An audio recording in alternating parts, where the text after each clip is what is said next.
Hi, this is Dennis from Never Stop Trucking. How can you make the most money if you buy a truck right now?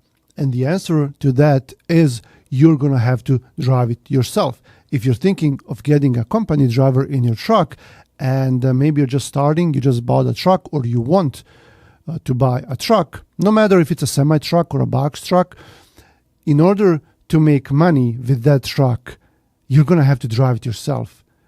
I hope you have a CDL license for that, and I hope that you can go out and away from your family, because right now, if you want to do over-the-road trucking or make some serious money, you're going to have to go out away from your family, unfortunately.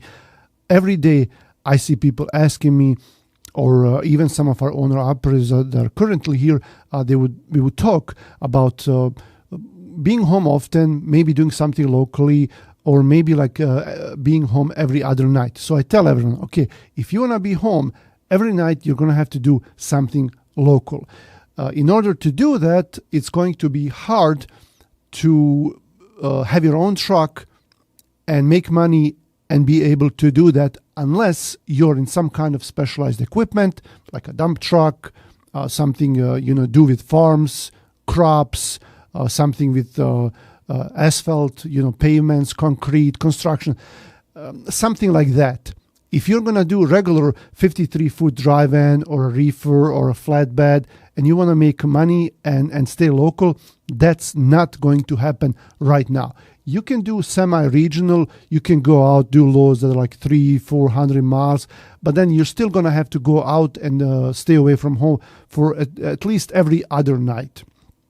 And still, you're not going to be able to make a lot of money. I know a few years ago, I was doing the same thing.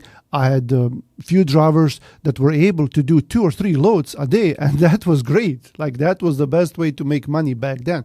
But right now, it's just not happening. Maybe with a flatbed, if you live in a good area that has some potential for that, then you could do it. But if the drive-in, no.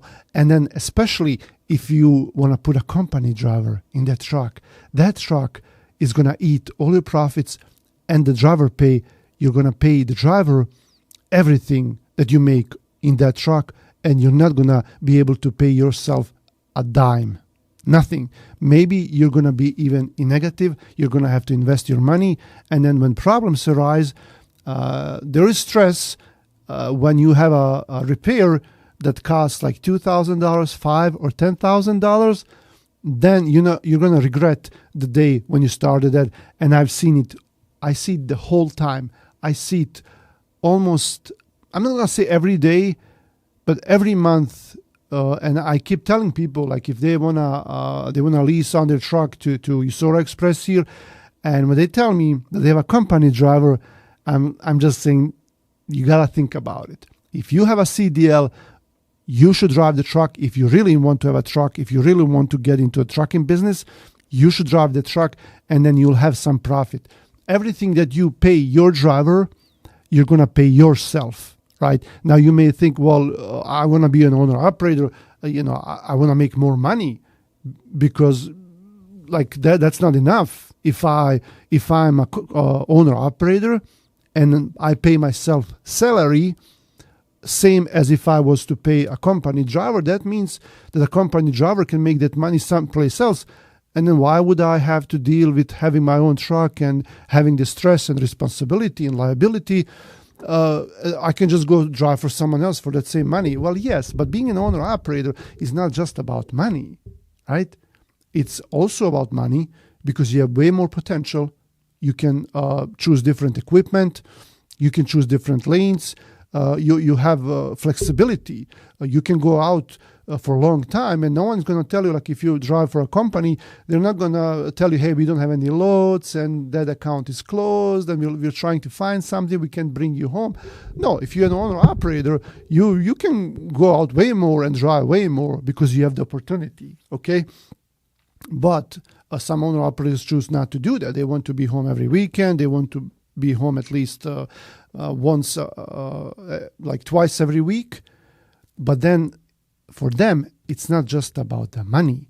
It's about being your own boss, being flexible, being able to be home whenever you want to, not having a boss, having a sense of pride in having your own truck, having your own business, things like that. So there is way more to being an owner-operator other than just the money. So right now, even if you have a fleet of trucks, maybe a smaller fleet, and you want to buy a couple of more trucks, don't do it. Like, I see companies go down all the time, especially in the last few months. And most of these companies that went down are the companies that have their own company trucks, or maybe like half and half company trucks, half owner operators.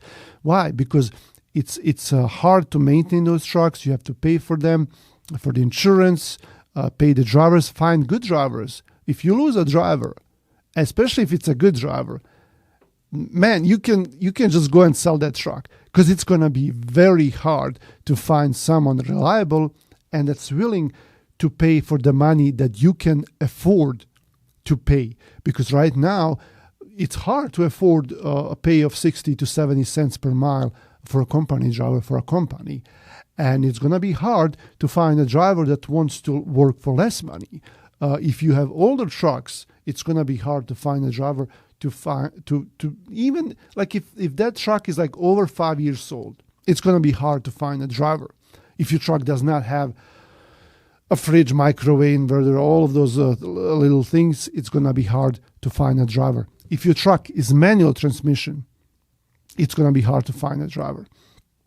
If you're not paying benefits, if you're not paying 401k, health insurance, vacation, W-2, it's going to be hard to find a reliable driver that's willing to work. And if you pay all those things to a driver, as in my opinion, you're supposed to, like that's a good thing to do. You want your drivers to be happy. Then you're not going to have any profit, because not just because of the benefits and the driver pay, it's going to be also workers' compensation. That's a lot of money per week if you have a driver on W-2. And that's why companies are going out of business, because they cannot afford that. So my suggestion is just like, if you have good accounts, you have good loads, you have good drivers, man, you have to treat those drivers like kings. Like you gotta take care of them. You gotta give them bonuses. If you can, you gotta give them a raise so they stay with you. Otherwise, it's gonna go down. Okay, so thinking about getting a truck, if you're not gonna drive the truck, don't get it. And then also, if you think of driving it, you're not gonna be able to stay local or regional. You gotta go out and drive. And I'm not like comfortable sitting in the office and telling you that, because I drove for 10 years. I know how it is. You know, even like last year, I drove for a few months. It's normal, but I'm just saying you gotta be prepared to do that. You gotta think wisely, and you have to have $10,000 in cash, other than like after you buy the truck, after you register the truck, all of that, you have to have $10,000 in cash. Okay, let's say maybe 5. Okay, 5 is really tight. 5 is not like, but if you don't have $5,000 in cash right now, and if you're thinking of using a credit card to start, and like for something that comes down the road, you're going to start in negative, and you're going to be negative the whole time. And then when the driver brings back a truck after, like two months, you're going to figure out that you lost a lot of money and you haven't listened to me. Okay. And I'm nobody, right? Why should you listen to me? I'm just telling you, because I don't want bad things to happen to you. Okay. That's all I'm saying, right? I'm not trying you to tell you, hey, come to this company. If you're gonna drive the truck, yeah, you're welcome. Come here. We're gonna take care of you, okay? But if you wanna put a truck driver in the truck, then you're gonna be miserable. I'm sorry. Thanks for watching. This is Anis. I'll see you around.